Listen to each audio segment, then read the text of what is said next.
केहू बा?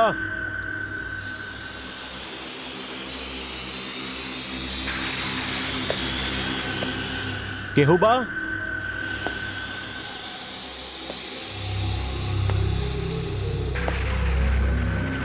केहू बा का?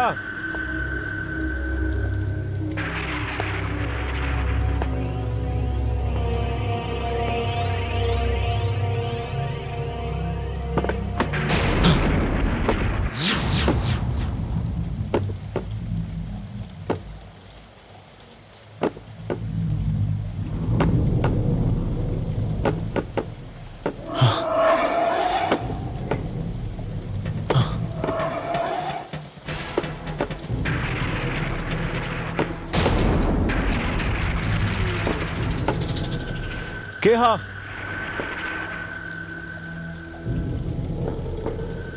कौन बा?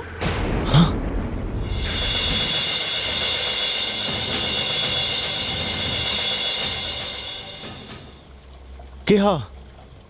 रउआ के बानी बाबूजी? अब हमार नाम सुधीर बा। हमके माधोपुर जाए के बा और हम रास्ता भटक गइल बानी। माधोपुर? अरे बाबूजी, माधोपुर तो हमरो गांव बा। हम माधोपुर के ही है। अच्छा। हाँ बाबूजी, माधोपुर तो 20 कोस की दूरी पर बा। बाकी बीच में तक गंडक नदी पड़ेला। बाकी शायद गंडक नदी के पुल टूट गइल बा। ओह। बाबूजी, रात बहुत हो गइल बा। रउआ के कोनो नाव ना मिली। अब तू के बाड़ू? हमारा आदमी आवे वाला बा बाबूजी। वो पुल बनावे के कंपनी में काम करेला। तो फिर बाकी हम का करी? बाबूजी, रउआ ऐसन करी कि एजा से 5 मील दूरी पर एगो डाक बंगला बा। रउआ वहाँ जाई। हाँ, ई ठीक बा। अब एको बात बताई। इतना बरसाती तूफानी रात बा, बिजली कड़क रहल बा, तू अकेले बाड़ू, तोहरा के डर ना लागेला? हमके और ही डर।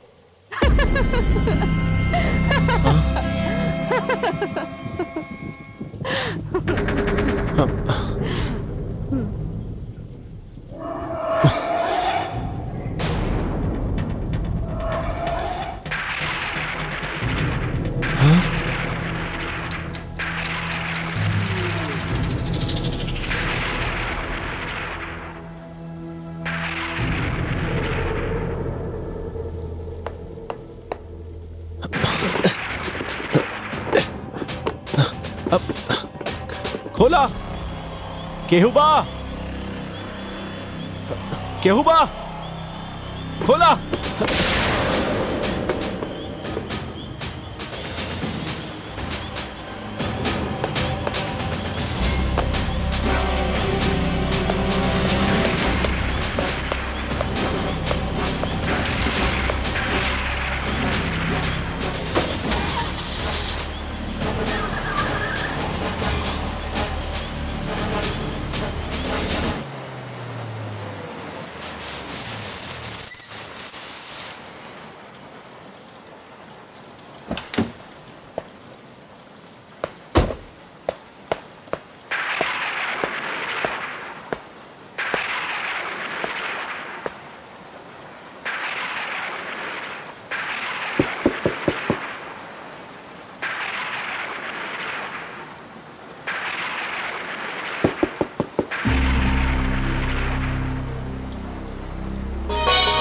के बा?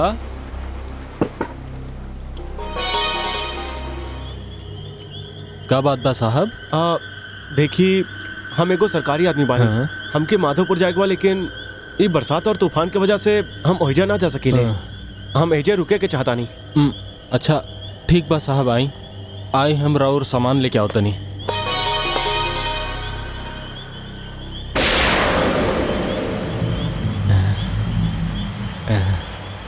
अरे मैम साहब, रउआ गाड़ी में काहे बैठल बनी?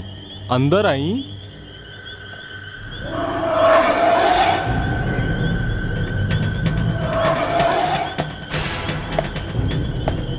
ठीक बा मेम साहब, रउआ रुकी, हम छाता लेके आवतनी। अरे चौकीदार, केकरा से बात करत बड़ा? अरे साहब, रउआ पत्नी से जे गाड़ी में बैठल बड़ी। हमार पत्नी? हाँ। कहाँ? अरे ऊ का देखी। अरे अरे साहब, अभी तो गाड़ी में बैठल रहे। चौकीदार हम एजा अकेले आइल बानी, हमरा संगे केहू ना आइल।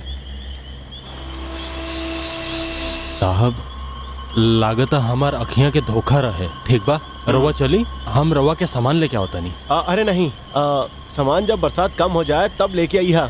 अब ये कप चाय पिला दे बस। अच्छा ठीक बा।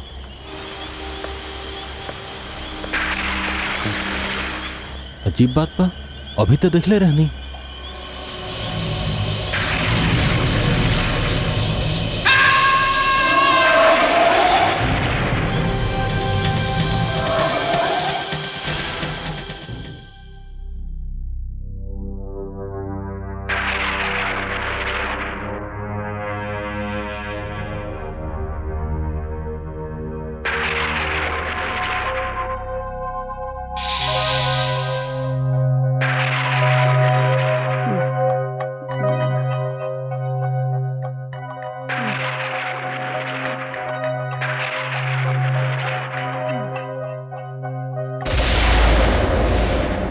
तू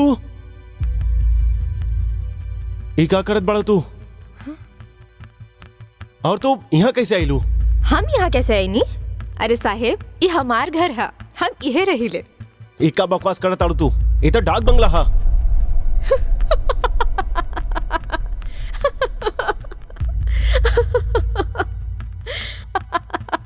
डाक बंगला?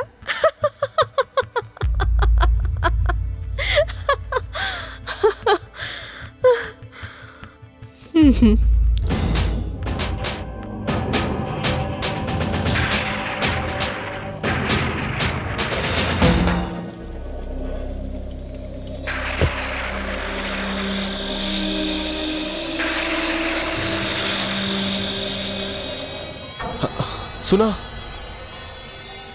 हम यहाँ आईनी कैसे? साहेब कहीं गईल न रहले, रहुआ आराम करी, हम फिर आवतानी।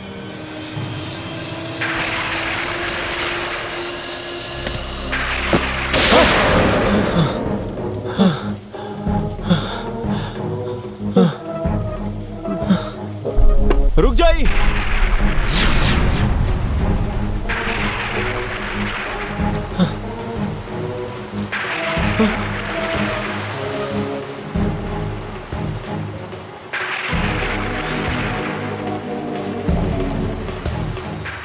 ई का भइल? ई लड़की के बा?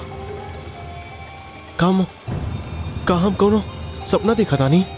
पता नहीं का होखत बा हमार साथ। का बात है साहब? रूपचंदू, कुछ ना।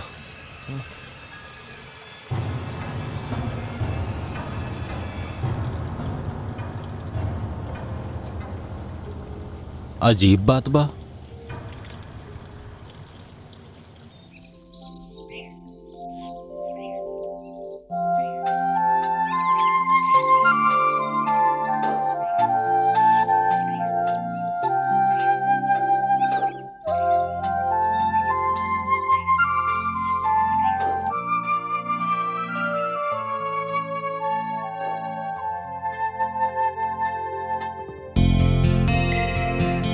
साहब जी उठी, साहब जी बिहान हो गईल बा, चाय पी ली।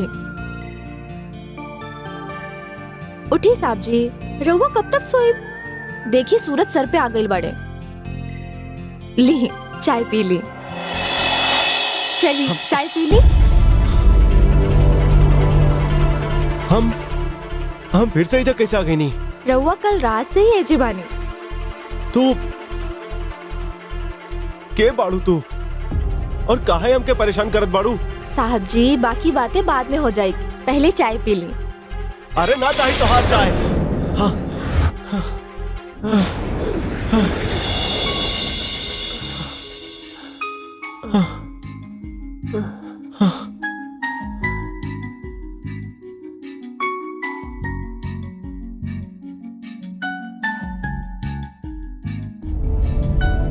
ये का औकत बा? हमार साथ ही का औकत बा?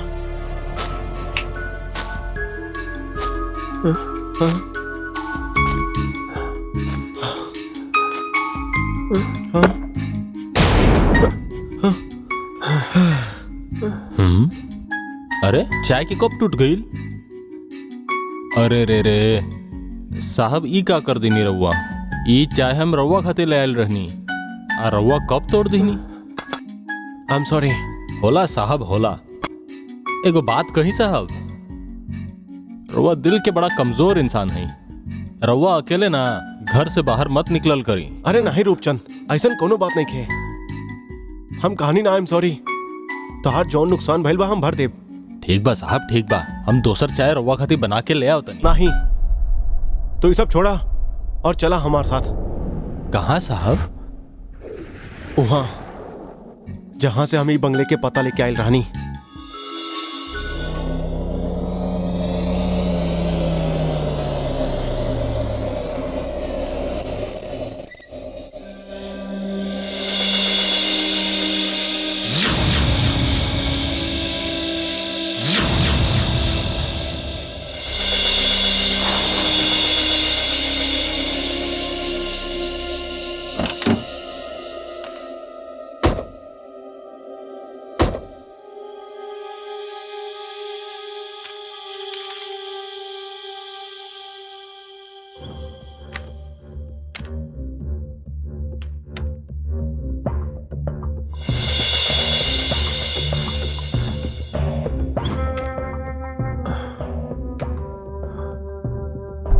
साहब क्या बात बा साहब? रूपचंद एजा पे एक झोपड़ा रहे, कहाँ गए लू? साहब रउआ के ठीक से याद बा कि यह जगह है? हाँ रूपचंद, हमके अच्छी तरह से याद बा। रात के जब हम यहाँ पे आई नहीं तो बरसात होखत रहे और वो देखा। रूपचंद ये देखा हमार गाड़ी के टायर के निशान। अब तो माना ताड़ा ना कि हम यहाँ आइल रानी और यहाँ झोपड़ी रहे। साहब हाँ? साहब एक काम करी, रउआ चली यहाँ से। का भइल रूपचंद? अरे साहब चली का भइल? अरे सुनी तो, सुनी रूपचंद। अरे रुकी चली रूपचंद। चली यहाँ से, चली निकली यहाँ से जल्दी, निकली निकली जल्दी।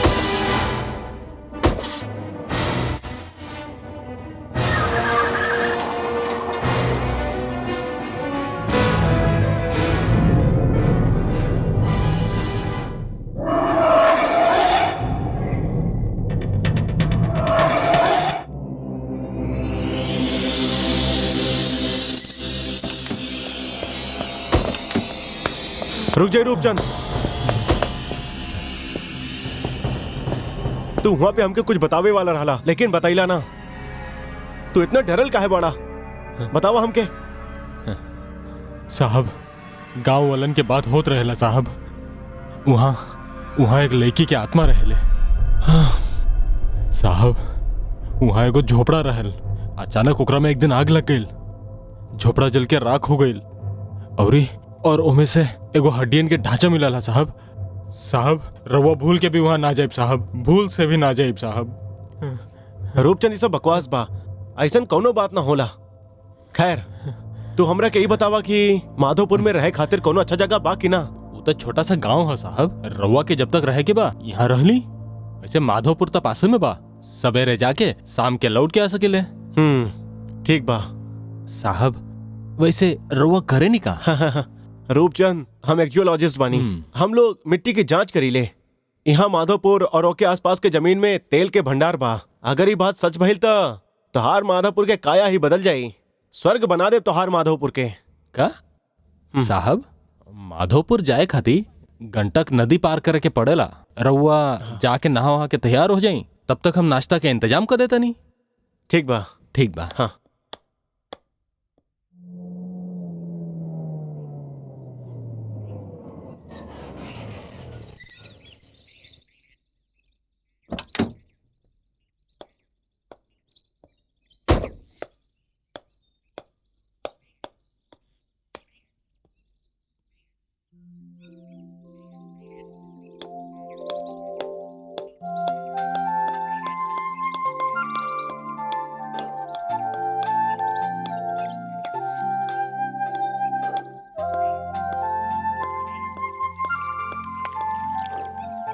सुनी हम्म। तो हमरा के माधोपुर ले जेबू। हाँ साहेब जी, काहे ना, हम तो पहले ही बता चुकल हैं कि हम माधोपुर गांव के हैं। हमके बता चुकल बाड़ू। रहुआ बोलले रहली ना कि हमरा के माधोपुर जाए के बा।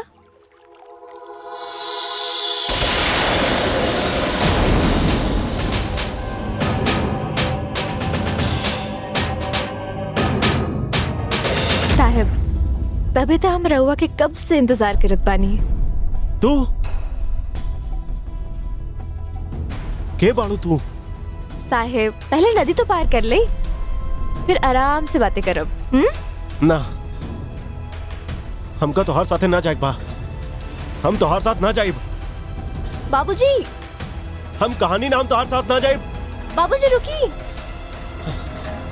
बाबूजी सुनी तो सही।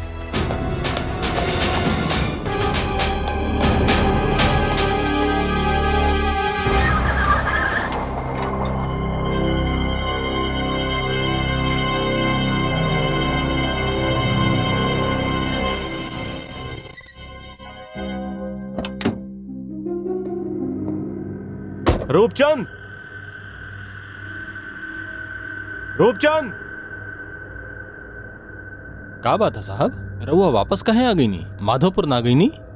रूपचंद, गंडक नदी के जे नाव पे हम जाए के चाहत रहनी, ओके एक लड़की चलावत रहे। ये उहे लड़की बा जेकरा के हम सपनों में कई बार देख चुकल बानी। साहब कहीं रहुआ वो आत्मा वाली लड़की की तो बात नहीं करत? अरे रूपचंद, तू ई का आत्मा के बात करत बाड़ा? हम आत्मा वात्मा के ना माने ली। ई कोनो और चक्कर बा, लेकिन ई चक्कर के समझे के वक्त ना बा हमार पास। देखी रूपचंद, हमार आज माधोपुर पहुंचल बहुत जरूरी बा। परसों हम क्या अपन रिपोर्ट तैयार करके दे के बा। हमार ऑफिस के लोग और असिस्टेंट वहां पे पहुंच चुका हैं। तो चली साहब, हम रहुआ के पहुंचा देता नहीं माधोपुर। आई गाड़ी में बैठी।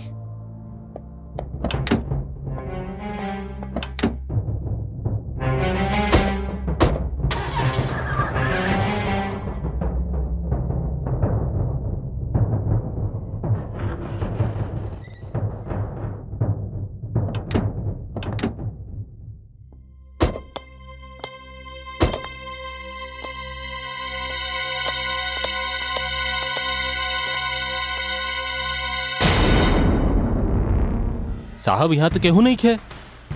वो लड़के इहे कहीं हुई। तू आवा, हम तोरा के दिखावता नहीं। चल नहीं साहब।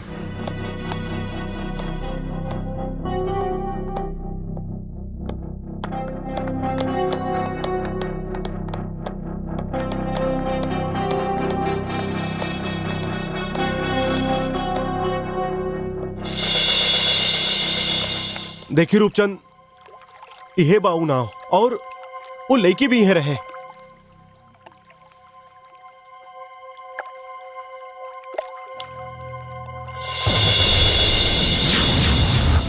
कहाँ जाए के बा साहब?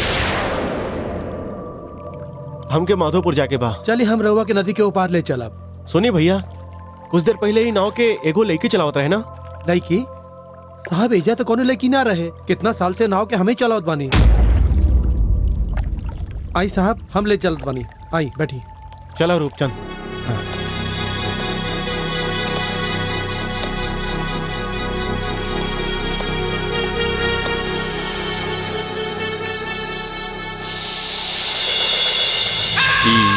ई देखो, ई हो गल राउर काम। ई हो गई हमार काम। और ई के बाद हमके जॉन करे के बाद, हाँ देख लो ठीक से। हाँ लावा। हलावा। कोनो दिक्कत बुझाई तो हमरा कह दिया। यही जगह पे अपन काम करे के बा। जी सर। ठीक बा। जैसे सर आ जाए हम। सर आ गए। अच्छा अच्छा। हेलो सर। हेलो भार्गव। कहाँ रह गई लन? हम कब से रहुआ के इंतजार करत बानी। अच्छा हो कद कि कल हम तू लोगन के साथ आ जाती। अच्छा ये बताए कि कुछ काम शुरू कैला कि ना? हाँ सर, आई ना। हम 2-3 जगह पे मार्किंग कैले हैं। सर नमस्ते। Hello everybody. सर जैसे कि हम यहाँ पे कैले हैं पहला मार्किंग, दूसर यहाँ पे। हाँ ये तरफ। गुड। ओके। ई खास। Good good good good work. अब भाई थोड़ी देर में तो शाम हो जाई, तो काम कल से शुरू करल जाई। ठीक बस सर। ओके, सी यू टुमारो।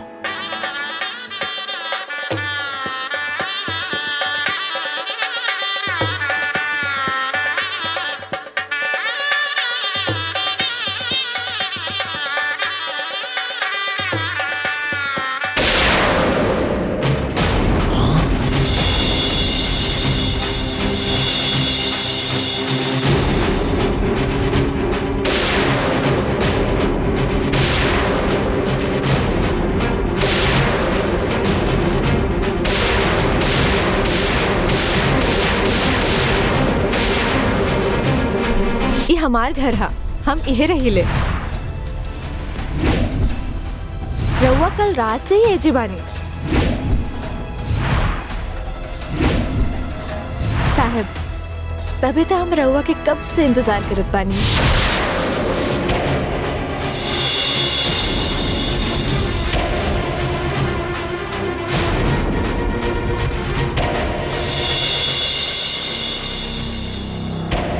रूपचंद, ये लड़की यहाँ कैसे? का भइल साहब, का बात बा? रूपचंद, ये हुए लड़की बा जेकरा के हम 2-3 दिन से देखत बानी। अरे साहब, ई गांव के लोग ह, मंदिर की तरफ जात बा, मतलब केहू के शादी होखे वाला बा। तू यहीं रुकी, हम लड़की से बात कई क्या बात। अरे ना साहब, ई गांव ह और ई लड़की के मामला ह। आई गांव वाला अपना इज्जत खातिर जान दे भी सकिले, जान ले भी सकिले। ठीक बा, हम लड़की के माँ बाप से कुछ बात करता नहीं। सर का बात बा? सर का बात बा? भार्गव, ई एक मिस्ट्री बा जेकरा के हम 2-3 दिन से सुलझावे के कोशिश करत बानी। एकरे वजह से ही यहाँ आवे में देर हो गई। खैर, हम तोहरा के एके बारे में बाद में बताइब। सर अगर ऐसा कोनो बात बा तो यहाँ जो मुकादम बा यही गाँव का बा। हाँ? और थोड़ा देर में आ जाइयो। ई ठीक बा, हमके उसे कोनो न कोनो मदद मिल जाई। हाँ सर, एको और बात, यहाँ जो गांव में एक प्राइमरी स्कूल बा, स्कूल के ऑफिस में हम लोग वहाँ रह सकीला। ठीक बा। अच्छा, वो तू जो यहाँ पे काम कैले हा, ओके हमका रिपोर्ट दे दी। ठीक बा। साहब, शाम होखे वाला बा, उससे पहले हमरा नदी पार करे के बाद जाई हम। ठीक बा रूपचंद, तू जाई। अच्छा, वो हमार गाड़ी नदी के पार खड़ी बा, ओकरा ध्यान दिहा। साहब, रउआ के एजा रहे में तकलीफ हुई, काम हम निपटा के सांझ के घर आ जाइए। ठीक बा। जय राम जी की। जय राम जी की। सर फाइल। सर हम मुकादम के देख के आओ थी। हाँ, तू ओकरा के बुला के ठीक लावा। बा सर।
के बा?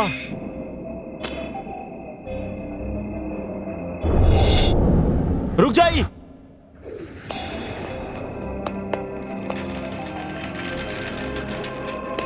के बा वहां पे?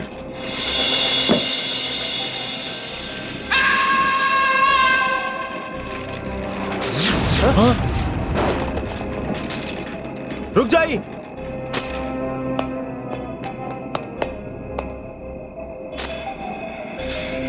रुक जाई।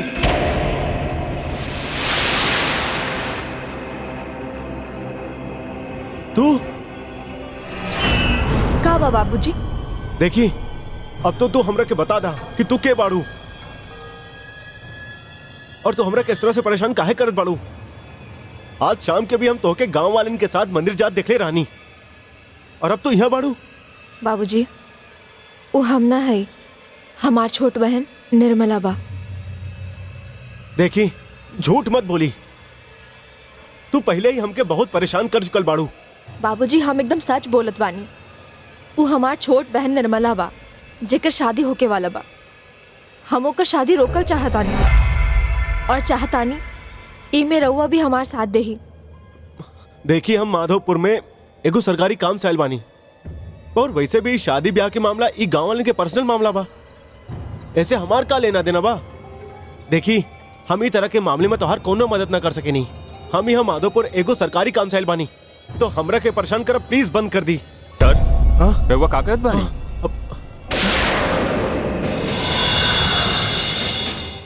भार्गव, तू अभी एको लड़की के देख ले रहा ना?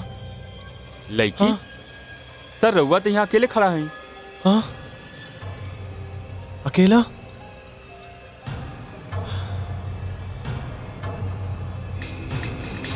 सर, उ मुकादम आ गइल बा। ठीक बा, चली। चली।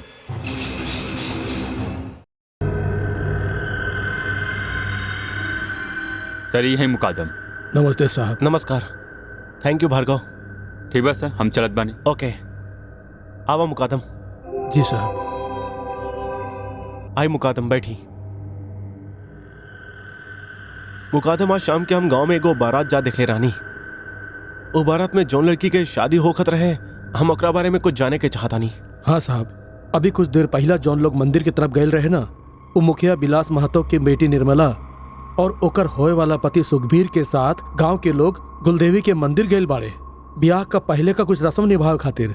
एक के मतलब बिलास महतो की बेटी निर्मला के ई वक्त मंदिर में होके के चाहिए? होवे के चाहिए। अरे साहब जी, वो तो वजह होई। नहीं मुकादम, अब भाई कुछ देर पहले ही हमरा से खड़ी होके बात करत रहे। का वो रवा साथ बात करते रहे? हाँ, बात का बा? साहब जी, फिर तो जरूर कमला हुई। कमला? हाँ साहब जी, का बताई। बिलास महतो के 2 बेटी बाड़े, बड़ी कमला बाड़ी, जो कुछ दिन पहले पता ना कहां अपन मुंह काला करके भाग गईली।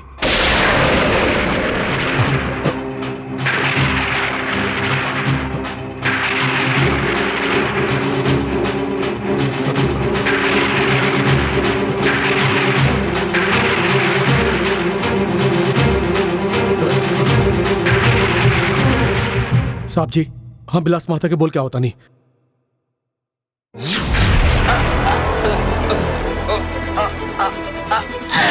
मुकादम, अरे आराम से, उठ जाए उठ जाए।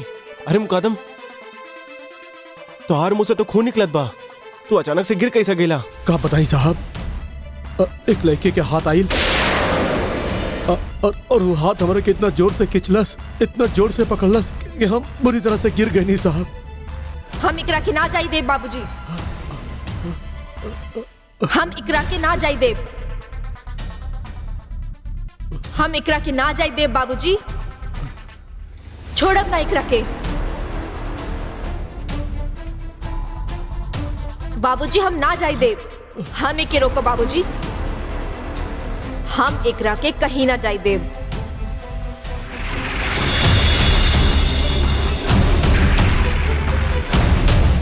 ई हमरा के गाली देले बा बाबूजी, ई कहलस कि हम अपना मुंह काला कैले हैं। सर, का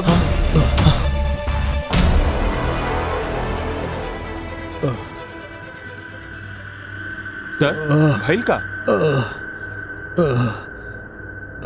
मुकादम अचानक से गिर गई। कौनो बात नहीं सर, हमारे पास दवाई बा, हम इनका मलहम पट्टी कर दी थी।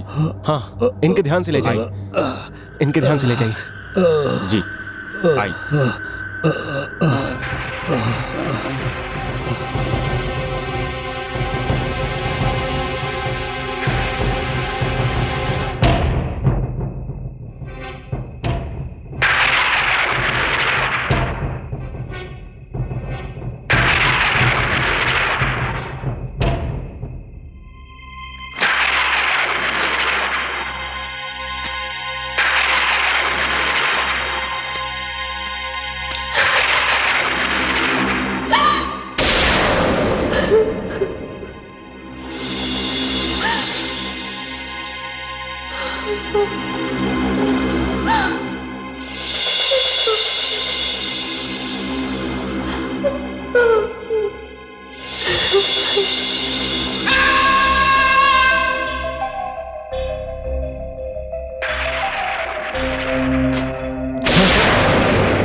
बाबूजी,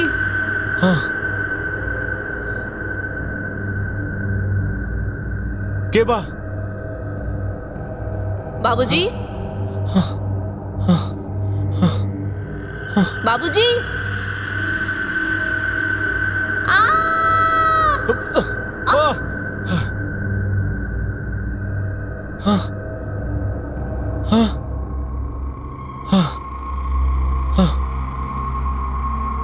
के बा? के बा? का चाहत बाड़ू हमसे? हम तार का बिगड़ले बानी?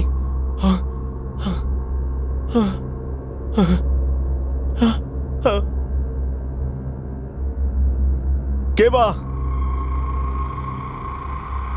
के बा?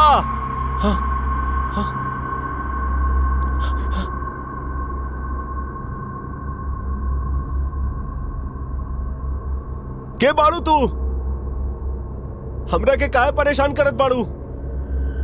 सामने काहे नहीं आवत बाड़ू? गांव वाले सही कहत रहे, तू अपन मुंह काला के भाग गए लोग बू।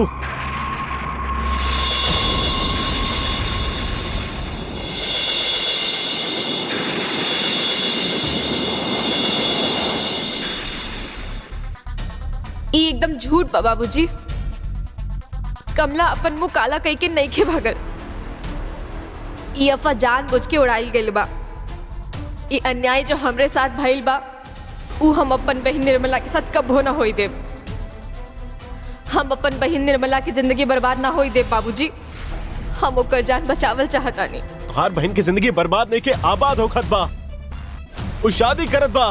ना बाबूजी, निर्मला की शादी जेकर साथ हो रहल बा, ऊ एगो खूनी बा, हत्यारा बा। हत्या? कहकर हत्या कैले बाऊ? हमार।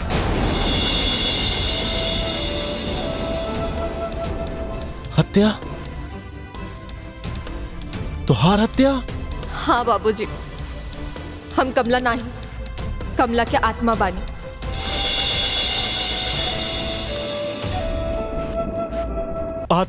हम कमला नहीं, कमला के आत्मा बानी।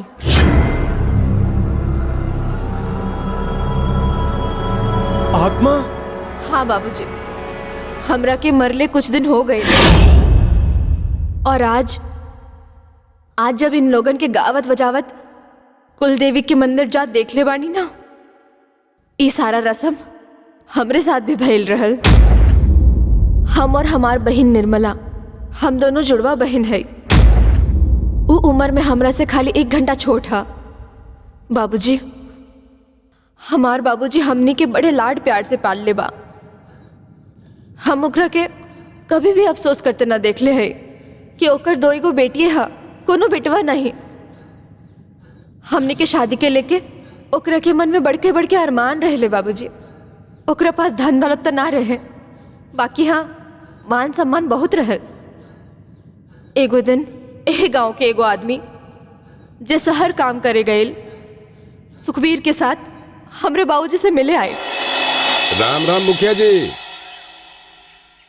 अरे जगपाल, आवा बेटा, आवा आवा आवा, बैठा बैठा। गोड़ लगी मुखिया जी। अरे जिया बेटा, जियात रहा। अरे तू तो अपन गांव के भुला ही गईला बेटा, अपन परिवार के लेके शहर में रहे लग गईला।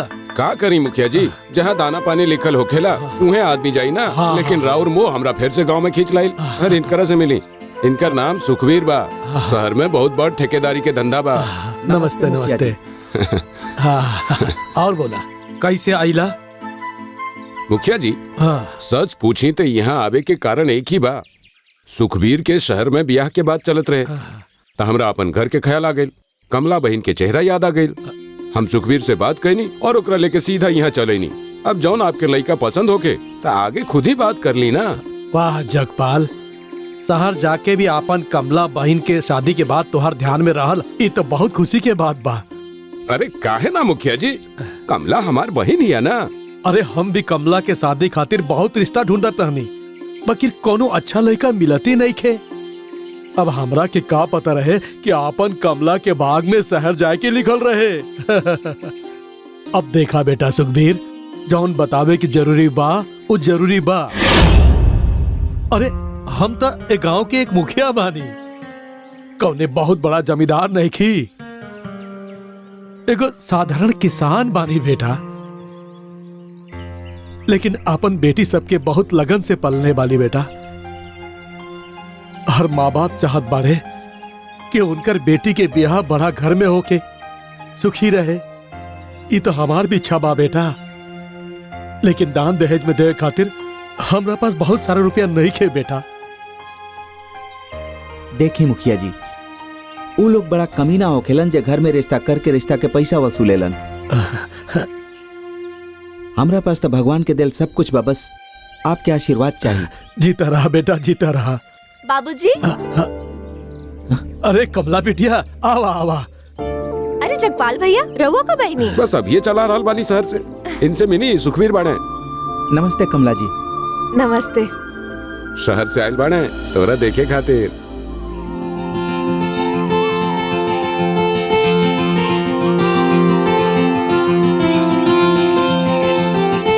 अरे कमला सुना था, शर्मा गेली।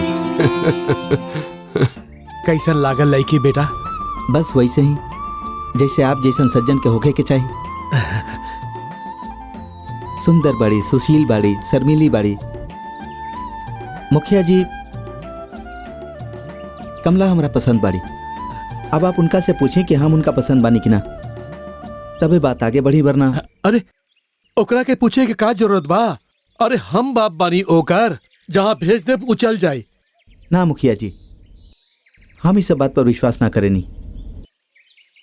हमार शादी के बारे में आपके उनका से पूछे के ही पड़ी। मुखिया जी, हम अपना घर एगो परिवार के शोभा अपन दुल्हन लेके जाइल चाहत बानी। खूंटा से बनल गाय के खोल के निखे ले जाइल चाहत। अरे बेटा, तोहार विचार तो बहुत ऊंचा बा बेटा, तू हमरा के बहुत पसंद आईला। हम अभी कमला से भी पूछ लेत बानी। हाँ बेटा बैठा, तू लोग बैठा, हम अभी चाय पानी भिजवात बानी। अरे ओ शिव प्रसाद, दुगो चाय भिजवा दा।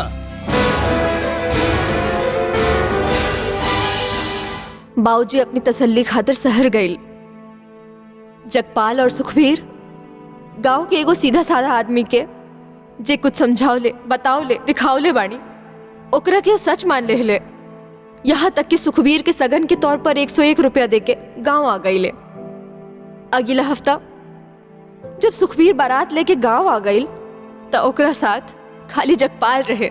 तोहरे पिता के सुखबीर और जगपाल पे जरा भी शक न भइल? शक कैसे हुई? सुखबीर और जगपाल दोनों मिलके पिताजी के इतना अच्छा तरह से समझावले जे रहे। मुखिया जी, अब हम आपके का बताई? सुखबीर जौन दिन अपन घर वालन की बात बतैलन कि वो गांव के गरीब लड़की से ब्याह रचावे जा रहल बा, अरे ओकर तो नाता रिश्तेदार ओकरा से नाराज हो गए। हाँ, वो लोग तो एकरा खातिर कुछ और सोच ले रहले। एकर ब्याह के इंतजाम हो चुकल रहले, मगर सब पानी हो गई। भगवान झूठ ना बोलावे मुखिया जी, सुखबीर भी सब कुछ साफ साफ कह देलस। हाँ जी हाँ बाबूजी, हम सबके साफ साफ कह देनी कि हम लड़की वालन के वचन दे के आयल बानी और हमें रिश्ता तोड़ नहीं सकत।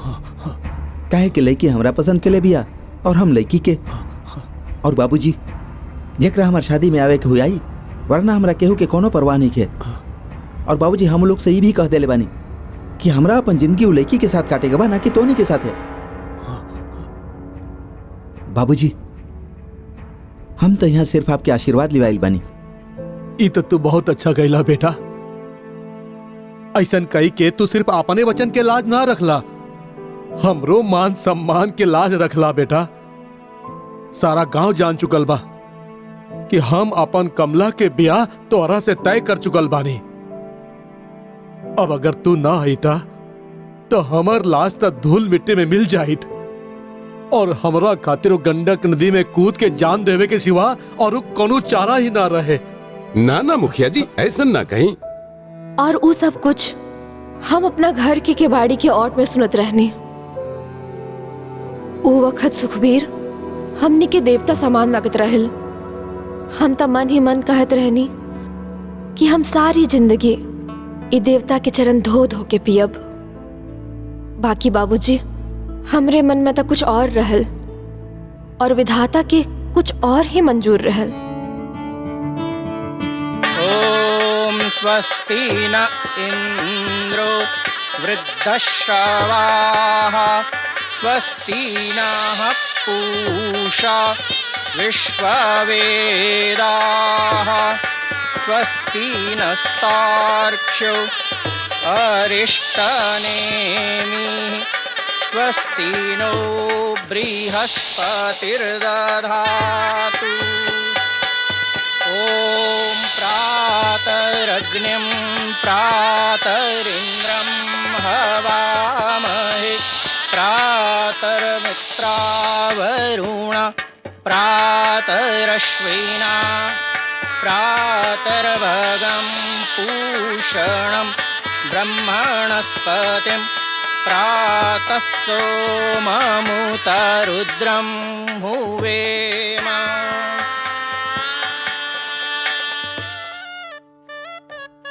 अभी ब्याह संपन्न भइल, अपना से बड़ा के गोड़ छुका आशीर्वाद ली।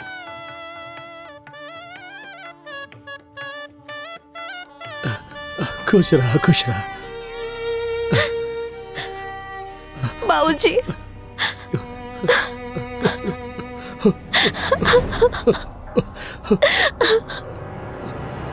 दामाद जी, हम आपके हाथ अपन करेजा काट के देत बानी।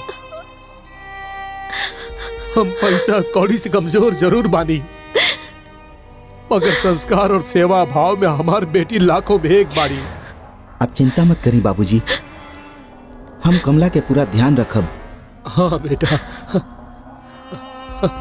जा बेटिया।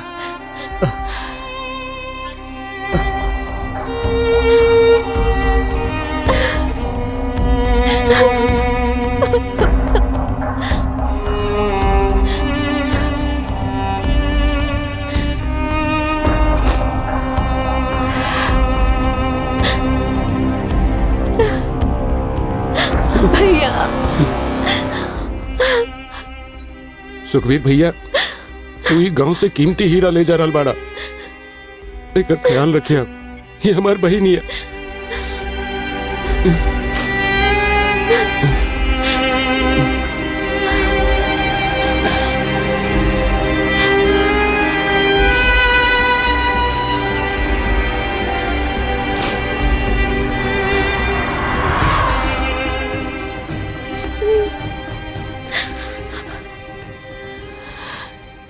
मुखिया जी, विदाई के मुहूर्त कब बा? सुबह 6:30 बजे। एकर मतलब सुबह 9 बजे की ट्रेन हमनी के मिल सकेला। हाँ। अरे निर्मला बेटी, अपन जीजा और दीदी के जरा अंदर ले जा। थकल हो के बेटी, इनके आराम की जरूरत बा। कहाँ से थकल हुई बाबूजी? अग्नि के सामने 7 फेरा ही तो ले ले बा। वैसे भी जीजा के मन में तो लड्डू फूटत हुई है। चुप, इतना बड़ हो गई बाड़ी, बाकी अकल बच्चा जैसा बा। जौन मुंह में आइल कह देत बाड़ी। चल जा, जौन बोलल गइल बा उ कर। चला दीदी, चला जीजू।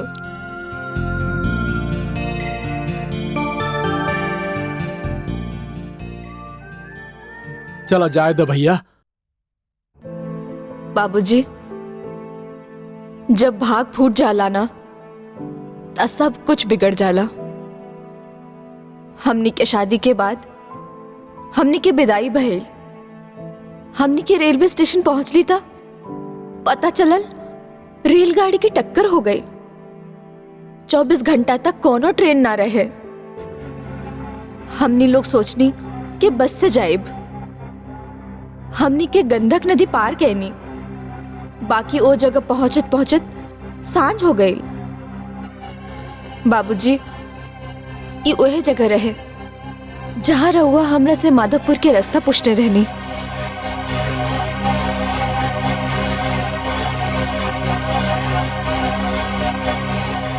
अच्छा सुखबीर भाई, चलो तानी। हमनी के हिसाब किताब बाद में हो जाए। ठीक बा। ठीक बा ना? भूल मत जाइए। अपन ख्याल रखिए। भैया, अच्छा कमला, मुखिया जी से कुछ कहे के बा? हाँ, कह दिया हम ठीक अरे है। कहल का, हम जाके बता अपना दे। ख्याल रखिए। चलो तनी। राम राम।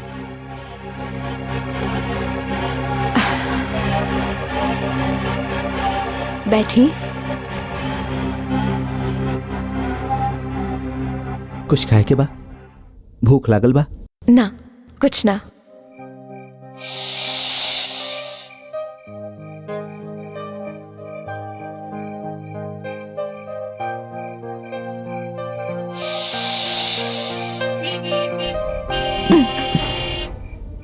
लागत बा बस आ गइल।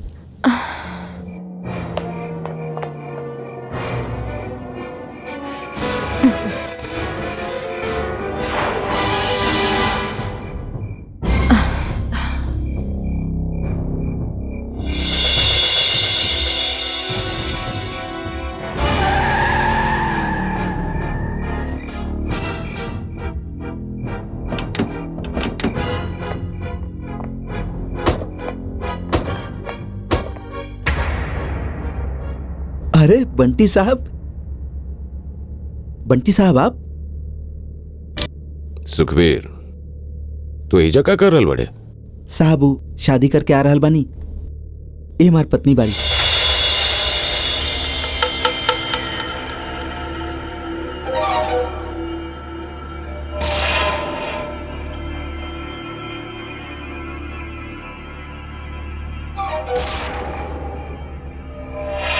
अरे जिंदगी भर तू लड़कियन सप्लाई करत रहले और आज तो शादी के बात कर रहल बड़े। अबे तू कहीं सुहागरात तो न मना ले? कैसन बात करत बानी आप? अभी तो रास्ता में ही बानी। अरे अगर भाव बोला भाव।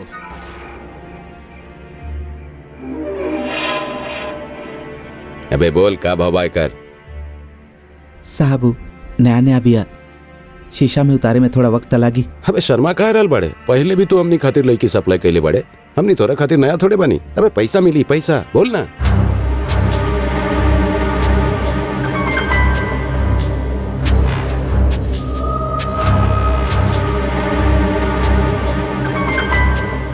साहब 1 लाख रुपया। चल दे देनी। लड़की के तू गाड़ी में बिठा दे, हमने एक लेके फार्म हाउस चल जाए।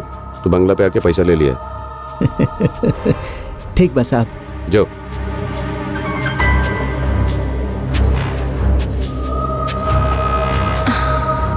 ये लोग कौन बा?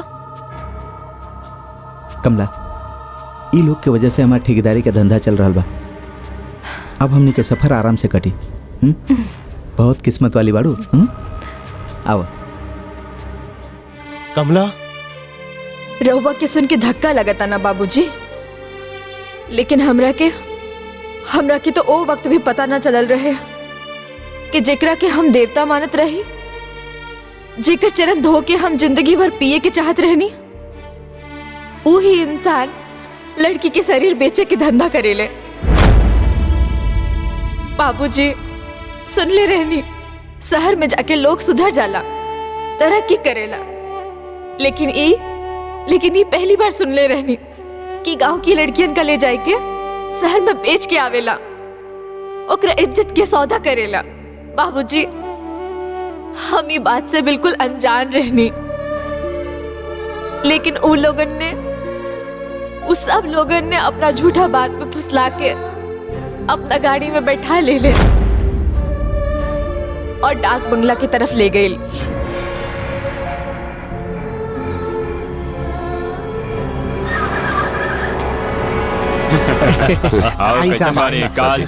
सलाम साहब। चला चलो बैठो। चला चला। साहब राहुल फोन आते हम सब इंतजाम करके रख। वेरी गुड, बहुत अच्छा कहला। अच्छा रामदीन, एगो काम करा, तू सबसे पहले खाना के इंतजाम करा। इला ठीक बा साहब, अब हाँ। लेकर बताइए। अरे आप लोग आई ना, शर्मा कह रहल बानी। आई जी बंटी साहब। देखी बगल में सुबह वाला कमरा बा, आराम से जाई, खाई पी और आराम से सो जाई, और बिहाने शहर खातिर निकलब। ठीक बा। ठीक बा, जाई। आओ कमला।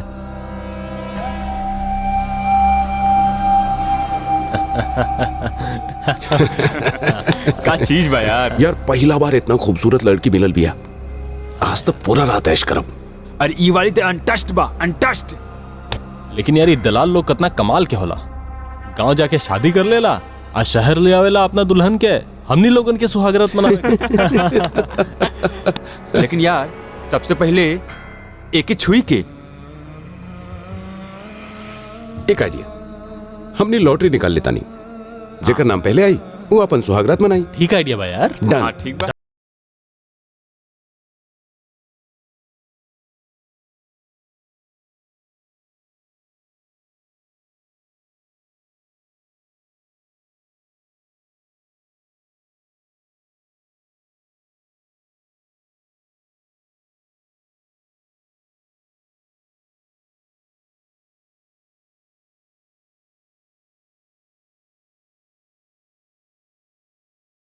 के ध्यान से सुना और हम जैसन कहत बानी वैसन करत जा, तो हमनी शहर पहुंचे से पहले लखपति बन जाए। बाबूजी, रहुआ की बात हमरा कुछ ना समझ में आवेला। आ जाई समझ में, हम तोहरा सब कुछ समझा दे। तू खाली मुंह दिखाई के रकम खातिर उ लोग के धन्यवाद दे के आवा। और सुना, बड़ा लोग बड़े अगर खुश हो जाइए तो हमनी दोनों के कल्याण हो जाई। लेकिन ये बड़ा लोगन के धन्यवाद कैसे दिहल जाला, हमके नइखे मालूम। एमे पता होता के बात कुछ ना हो खेला। तू बस उ लोग के कमरा में जा और उ लोग जैसन कहेलन वैसन करा। ता फिर रहुआ भी हमरे साथ चली ना। अरे जा ना। इतना पराया मर्द के बीच हम अकेला कैसे जाए? हम बानी ना। और सुना, ये पैसा संदूक में रख दा और अच्छी तरह तैयार होके जा। हाँ। जा।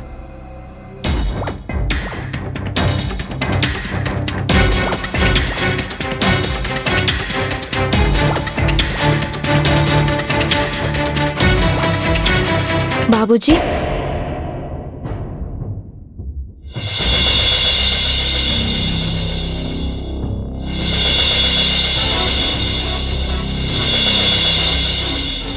हाँ अंदर आवा, शर्मावा मत।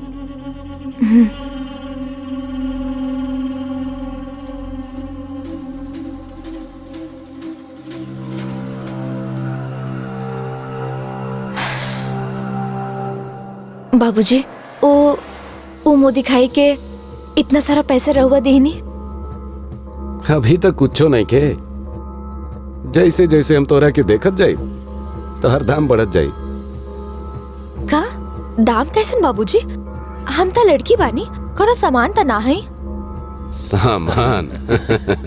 अरे सुखवीर जैसे लोगन के घरवाली बिकाऊ सामान ही होखेली। जेकरा तू अपन मुंह दिखाई समझ रहल बाड़ू ना, वो तो तोहार कीमत के एगो छोट सा नजराना बा। सुहाग रात तो हमनी तोहरा साथे मनाइब डार्लिंग। इक्का कहता नहीं रहुआ। देखिए, रहुआ लोग बड़े लोग हैं, शरीफ लोग हैं। इतना नीच और गिरल बात कैसे कर सकेले? अरे नीच और गिरल बात? नीच और गिरल तो तोर सुखबीर बा, जौन शहर में भी यह धंधा करेला। ना साहेब, वो तो शहर में ठेकेदारी करेला। सही कहेलू, ठेकेदारी तो वो करेला, लेकिन लड़कियन के, उन लड़कियन के दलाली के पैसा खाला। अब तू हमनी से बच के कहीं ना जा सकेली। अरे पागल लड़की, का कर रहल बाड़े तू? अरे थोड़ा देर खातिर लाज के आंचल उतार के फेंक दे, साहब लोग खुश जाए, पूरा ₹1,00,000 मिल जाई हमनी के।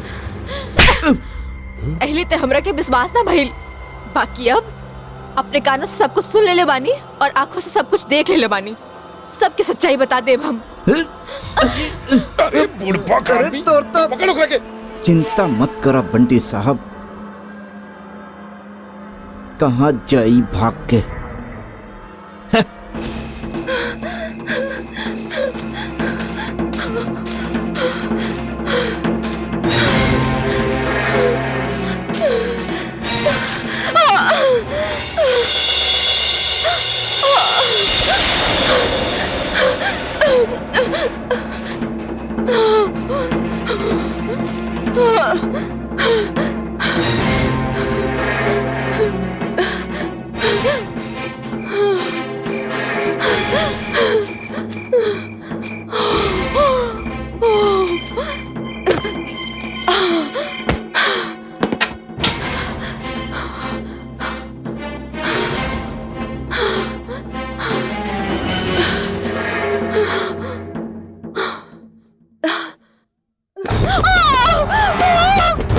हम कहत बानी दरवाजा खोल, खोल दरवाजा, ना हम ना खोले, खोल दरवाजा खोल, ना खोला, ना खोला।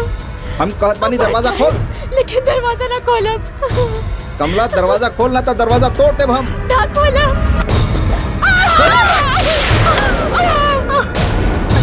देखा, आगे मत बढ़ा, हमरा के ना छुआ।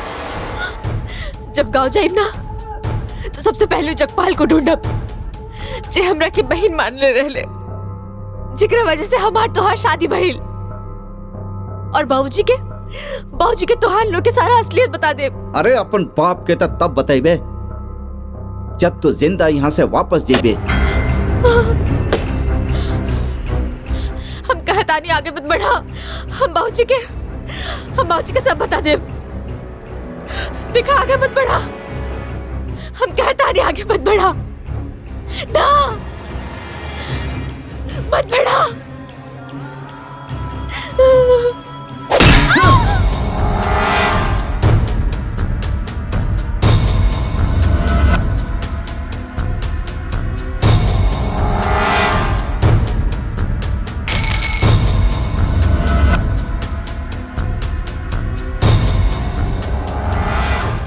और ये तरह वो हत्यारा हमरा के मार दिले और वो झोपड़ा में भी आग लगा देले, जी में होकर पाप के सबूत भी जल गए। और वो वही रात के रोवत रोवत हमरे घर पहुंच गई। ई का कहता नहीं दामाद जी? हाँ बाबूजी, कमला हमनी के मुंह पर कालिश पोत देले बिया। उ जेकरा साथे भागल बिया उ सब फरे भी बाड़े। अब बाबूजी हम काम मुँह के शहर वापस जाई। बाबूजी हमार सगा संबंधी, हमार रिश्तेदार जे हमार शादी खातिर रोकत रहले, हमरा बार बार मना करत रहले, उ सब के सब हंसी हमरा ऊपर। बाबूजी बाबूजी बाबूजी उ लोग के हंसी हम बर्दाश्त ना कर पाई। यही से हम गंडक नदी में डूब के आत्महत्या करे जा रहल बानी। हम जात बानी बाबूजी। रुक जाई दामाद जी, ए तरह से हम रवा के जाए ना देव। अब एक घर से रवा दुल्हनिया के लेके ही जाई। हम अपन दूसर बेटी निर्मला के रवा से ब्याह देव। बाबूजी बस हम जो कह देनी वो कह देनी।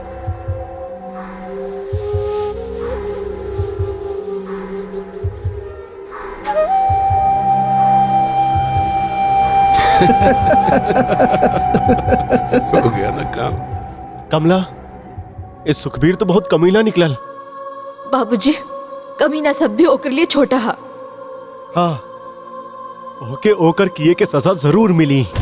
हाँ बाबूजी, ओकरा के ओकर किए की सजा जरूर मिली। कमला की जगपाल कहाँ बा? जगपाल? बाबूजी, कल हमार बहन निर्मला की शादी बा। जगपाल भी शादी में शामिल होए खातिर जरूर आई। तो ठीक बा, कल हम ठीक शादी से पहले पुलिस के लेके वहाँ पे पहुँच जाए और सुखबीर और जगपाल के ऐसी सजा दिलाइब की कि आज के बाद इस समाज में सुखबीर और जगपाल जैसन कौनो पैदा न होकी हैं। हाँ बाबूजी, रहुआ ऐसा जरूर करी ताकि ये पूरा गांव और समाज के सच्चाई का पता लग जाए। हाँ कमला, हम ऐसा नहीं करब, ऐसा नहीं करब हम।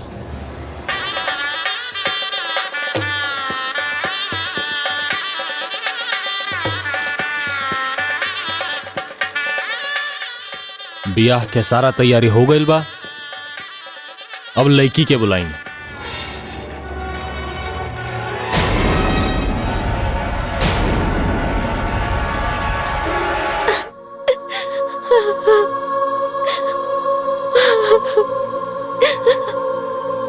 कमला दीदिया, हम तो अब भी ना मानती, लेकिन क्या करी, बाबूजी की इज्जत का सवाल रे बा। निर्मला दीदी, निर्मला तू बाबूजी की इज्जत की बिल्कुल भी चिंता मत करा। आज पूरे समाज के सच्चाई के पता चल जाई। दीदिया, तू अब तक कहाँ रह लू? निर्मला, हम यह बतावे खातिर आयल बानी, ई सुखबीर बा ना, ई तुहार दीदिया के मार देहलस।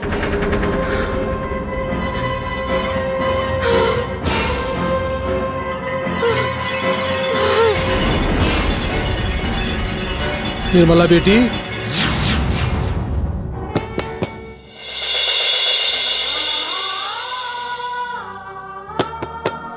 निर्मला बेटी।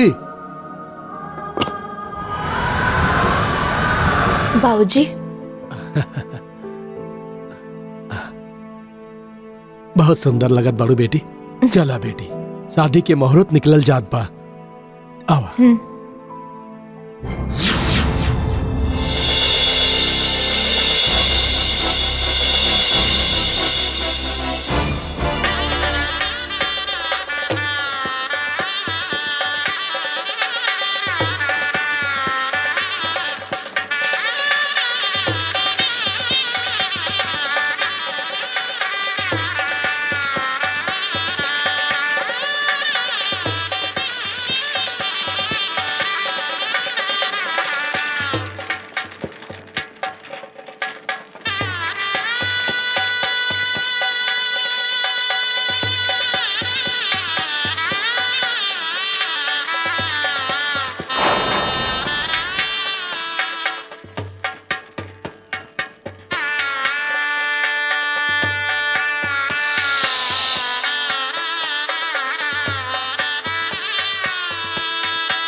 स्वस्ति न इन्द्रो वृद्धश्रवाः स्वस्ति नः पूषा विश्ववेदाः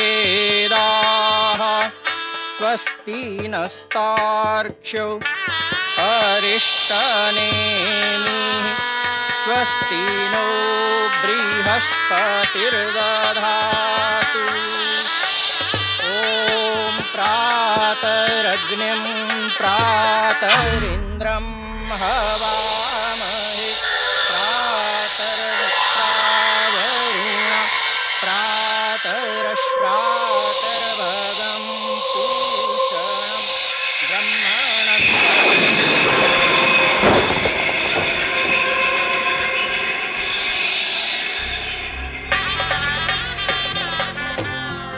अभी ब्याह संपन्न भइल, अब अपना से बढ़ के आशीर्वाद ले ली।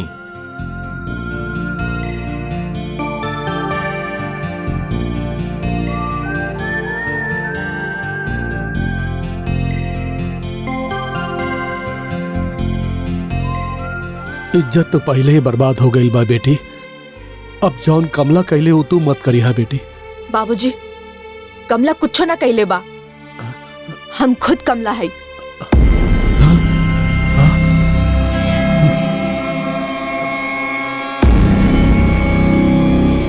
कमला? हाँ बाबूजी।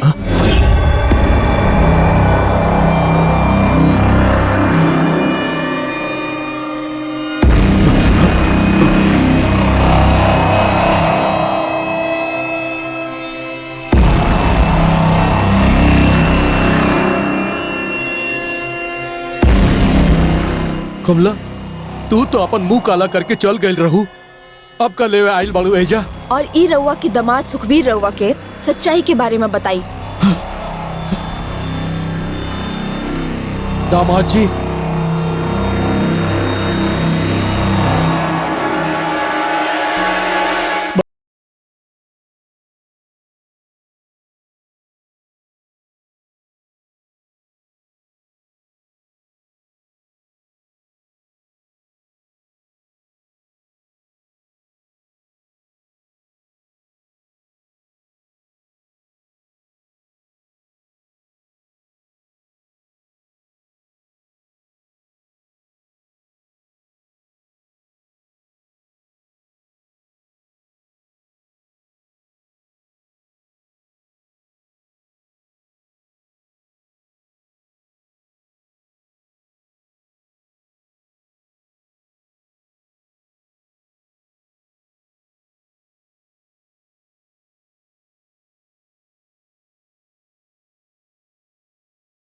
ता ई भी सच सच बता द कि तू हमार हत्या काहे कैला, तू के बा और का करेला?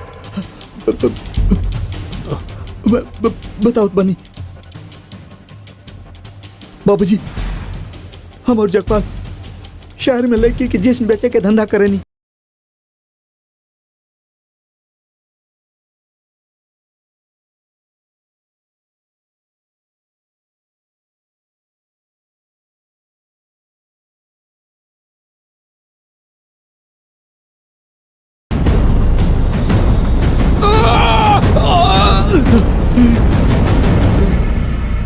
ना,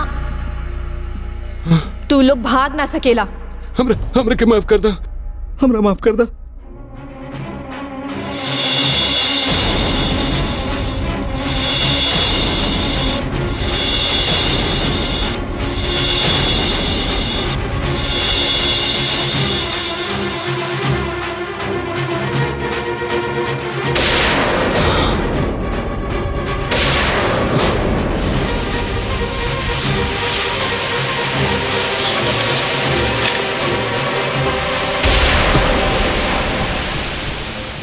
हमरा के माफ कर दा।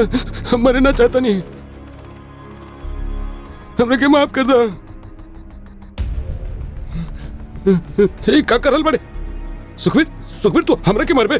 हम तोरा के शादी करे नहीं, तू हमरा के मारबे? तू हमरा के मारबे रे? अपन दोस्त के मारबे? हम तोरा के गौई खातिर ना लाई रानी, तो हर शादी ही खातिर ना करे ले रानी कि तू हमरा के मार दे। तोरा गौई खातिर ना लाई रानी कि तू हमरा के मारे, तू हमरा के मार ना सकेले। हम तो हर दोस्त बानी सुखबीर।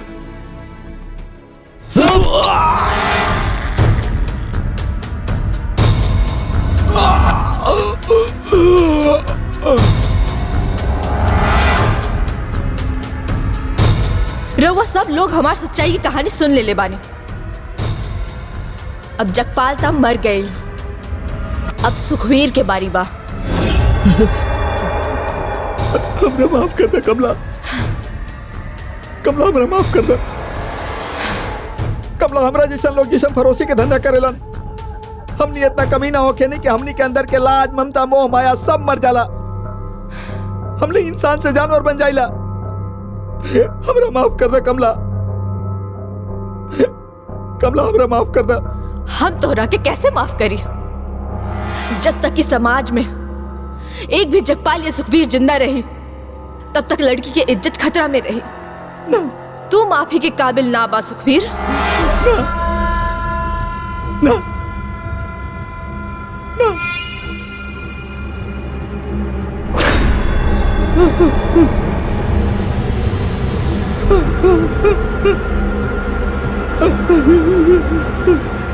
कमला, हमरा माफ कर दे। देखा सुखबीर, ई उहे सरिया बा जेकरा से तू हमरा के मार लेवा, हमरा के लहू लुहान कई देहला। देखा, अब तोहरी बारी बा।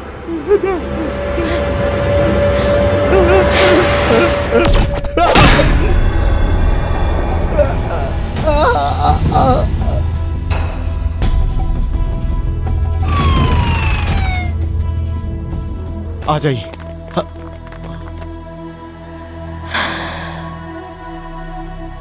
आई बाबूजी,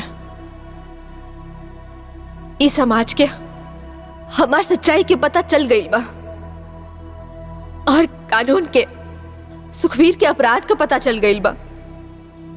जगपाल और सुखबीर के उनके कैल की सजा मिल गई। और बाबूजी, आपके कारण हमरा के मुक्ति मिल गई। बाबूजी, हमके समझ में नहीं खे आवत कि रउआ के धन्यवाद किस तरह करी।